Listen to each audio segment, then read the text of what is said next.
magazines. But should you buy their stocks? CNBC technology and media editor Dennis Neal says yes, in some qualified cases. But two of his top 3 picks might just surprise you.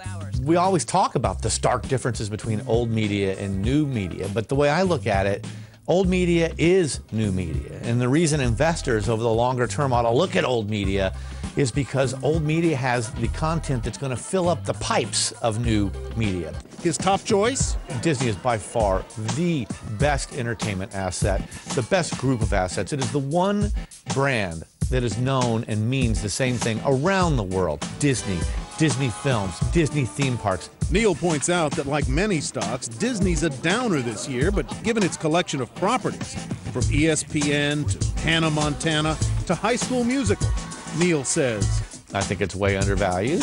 Another Neal fave is Sony. Sony is kind of the Bart Simpson of media and entertainment companies. It just can't do anything right. And yet, if you look what's really there, the real play in Sony is I think there's a chance that at some point they're going to bust that company up. That, says Neal, could unlock stock market value that's currently muddied in a company that's part movie producer, part game console maker, and part hardware manufacturer. Neal's third bet. I think I'll look at Google. I think Google is a media company. It's just that it doesn't even know it yet. Google's got search for sure, and ads too. But Neal thinks he's seen the future, and it begins with the letter G. And one day, you're going to go to a Google website that's going to have hundreds of programs that are searchable, and you can watch anything you want, anytime you want. It'll be hooked up perfectly to your TV.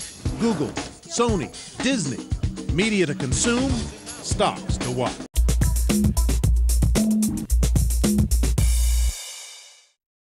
A young, talented Dutch designer, Maarten Bass, has presented us the Shanghai Riddle.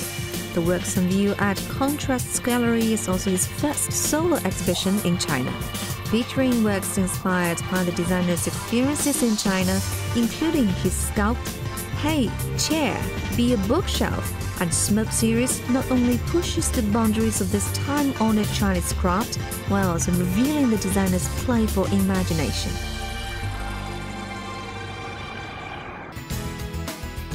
Pianist Lang Lang, together with composer and conductor Tan Dun, has attended the 10-year anniversary celebration of Shanghai Grand Theatre recently.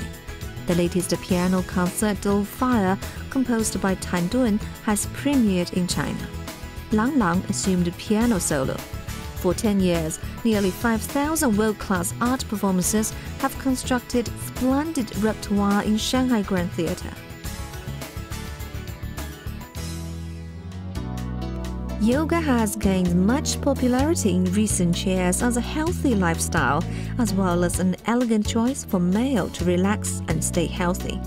Moreover, it is also treatment full of love and has physical therapy effect.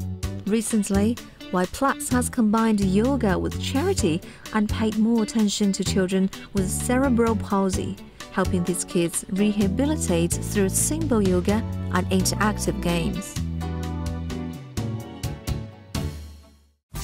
The first business fashion furnishing store of Sunshine Fashion has been open for business since August 31st in Shanghai. Fashionable commodities on display are in terms of mix and match with consultative selling services. This mode is original in our country at present. Taste stands out in concise style and details are reflected in simple design. All of these highlight the modern, elegant style of the brand. That's all for this edition of Mr. X, and next week we're going to zoom in on James Curry, CEO of TDI, and also share his stories with Platinum. So see you the same time next week.